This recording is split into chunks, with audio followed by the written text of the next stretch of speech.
जब हम किसी से कुछ उधार लेते हैं या मान लीजिए कि बैंक से हमने लोन लिया, तब हम एक टाइम पीरियड के बाद उस लोन के साथ कुछ पैसा और भी वापस देते हैं।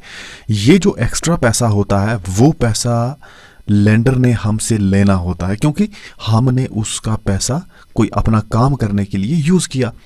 पैसा यूज करने के बाद हम उस पैसे को वापस तो करेंगे, बट सिर्फ वही पैसा नहीं बल्कि कुछ एक्स्ट्रा भी देंगे।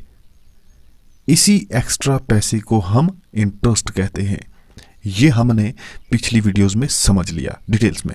बट क्या हो कि अगर पैसा लेकर एक टाइम पीरियड के बाद वापस करने का जो हमने प्रॉमिस किया, बट हम उस पीरियड के अंदर पैसा वापस ना कर पाए, तो तब क्या होता है कि वो पैसा या वो लोन जिस पर हमें इंटरेस्ट देना था कुछ, अब लोन वाला अमाउंट यानी प्रिंसिपल भी और इंटरेस्ट भी दोनों मिल जाएंगे और नेक्स्ट ईयर के लिए हमारा प्रिंसिपल बन जाएंगे। वो सिंपल वर्ड्स में कहें तो हुआ क्या कि जो हमारा फर्स्ट ईयर में अमाउंट था, देखिए टाइम पीरियड कुछ भी हो सकता है जिसे हम लोन पीरियड कहते हैं। वो 6 मंथ का भी हो सकता है, 2 ईयर का भी हो सकता है, 1.5 ईयर का भी हो सकता है, 1 ईयर का।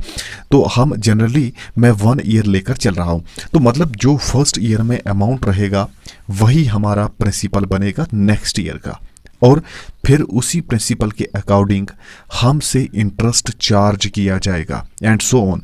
मतलब फिर अगर हमने नेक्स्ट ईयर भी वो लोन वापस नहीं किया, 3 ईयर के बाद भी नहीं किया, 4 ईयर के बाद भी नहीं किया, तो वो पिछले साल का अमाउंट बनता रहेगा, नेक्स्ट ईयर का प्रिंसिपल कहलाएगा और फिर उसी पर इंटरेस्ट देना पड़ेगा। अब स्टार्टिंग में जो हमने पैसा लिया था, हमने लोन लिया था जो, उसे कहा जाता है ओरिजिनल प्रिंसिपल। और एक टाइम पीरियड के बाद मान लो 4 साल तक हमने लोन पे नहीं किया वापस, जिससे हमने लेना था उसे हमने लोन वापस नहीं किया, तो तब यानी कि 4 साल के बाद जो अमाउंट बनेगा, जाहिर है कि उसमें हर साल का इंटरेस्ट भी होगा। तो वो जो अमाउंट बनेगा उस अमाउंट में से जब हम ओरिजिनल वाले प्रिंसिपल को निकाल दें, यानी अमाउंट और प्रिंसिपल का डिफरेंस लें, यानी कि अमाउंट माइनस प्रिंसिपल करें, लेकिन कौन सा, ओरिजिनल प्रिंसिपल, तब जो वैल्यू आएगी उसी को कंपाउंड इंटरेस्ट कहा जाता है। फॉर एग्जाम्पल अगर मान लो हमने किसी से उधार लिया था 100 रुपीज, तो 100 रुपीज हमने मान लीजिए कि 1 ईयर के लिए लिया था। 1 ईयर के लिए हमने 100 रुपीज लिया था, लेकिन कुछ रेट परसेंट रहा होगा, तो 10% के इंटरेस्ट पर हमने मान लो कि वो पैसा लिया था।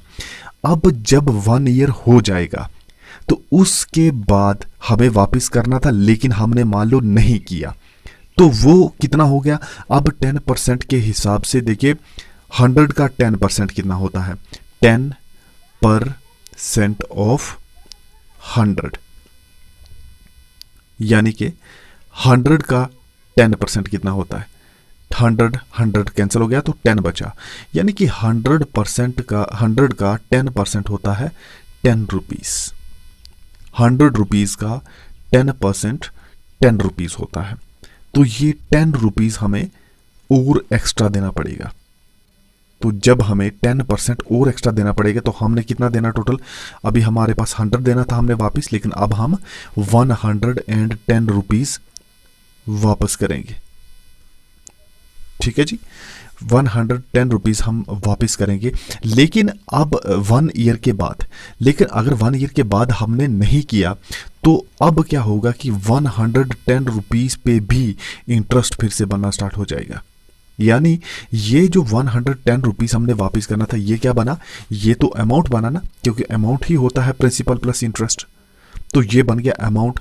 अब यही अमाउंट नेक्स्ट ईयर के लिए प्रिंसिपल बन जाएगा और इसी पे इंटरेस्ट वही, मान लीजिए कि वही 10% ही इंटरेस्ट है नेक्स्ट ईयर के लिए भी, तो 110 का जो 10% होता है वो कितना होता है, 10 डिवाइडेड बाई 100 मल्टीप्लाई 110, तो ये कितना हो गया, 1010 कट, 1010 कट, 11 को 1 से मल्टीप्लाई किया तो 11 आ गया। यानी कि नेक्स्ट ईयर में जो हमें इंटरेस्ट मिलेगा वो 11 रुपीज मिलेगा। पहले हमें कितना मिला था, पहले हमें 10 रुपीज़ मिला था, अब हमें 11 मिलेगा। तो ये जो 11 मिला अब नेक्स्ट ईयर में, तो अब नेक्स्ट ईयर में हमारा कितना हो गया, फर्स्ट हमारा 110 रुपीज़ था, तो 110 रुपीज़ में 11 हम और जोड़ेंगे तो हमारे पास बन जाएंगे 121 रुपीज़। 121 रुपीज़, ये नेक्स्ट ईयर का जो अमाउंट है वो बना हमारे पास 121 रुपीज़। हालांकि अगर हम देखें कि 10% के हिसाब से 10 रुपीज़ बनता है तो वो 10 बनने चाहिए, लेकिन नेक्स्ट ईयर में जो हुआ वो 110 पे हमें मिला।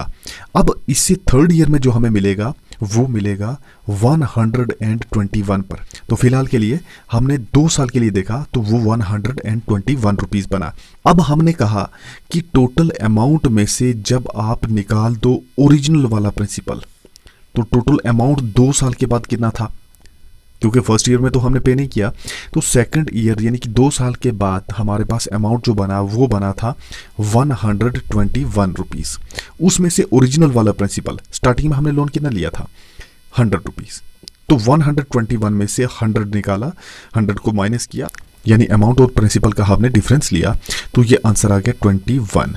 तो ये जो 21 है यही होता है कंपाउंड इंटरेस्ट।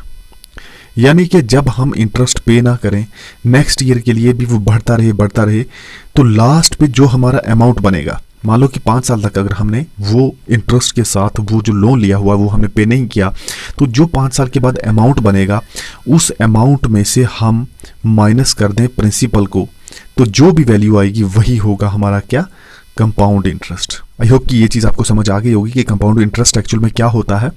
तो अब नेक्स्ट आने वाली वीडियो में मैं अलग अलग सिचुएशंस लेकर आपको समझाऊंगा कि कंपाउंड इंटरेस्ट को किस तरह फाइंड आउट करते हैं और कैसे क्वेश्चंस एग्जाम में पूछे जाते हैं। सो आज की वीडियो में बस इतना ही, नेक्स्ट वीडियो में फिर से मिलते हैं। Okay, bye.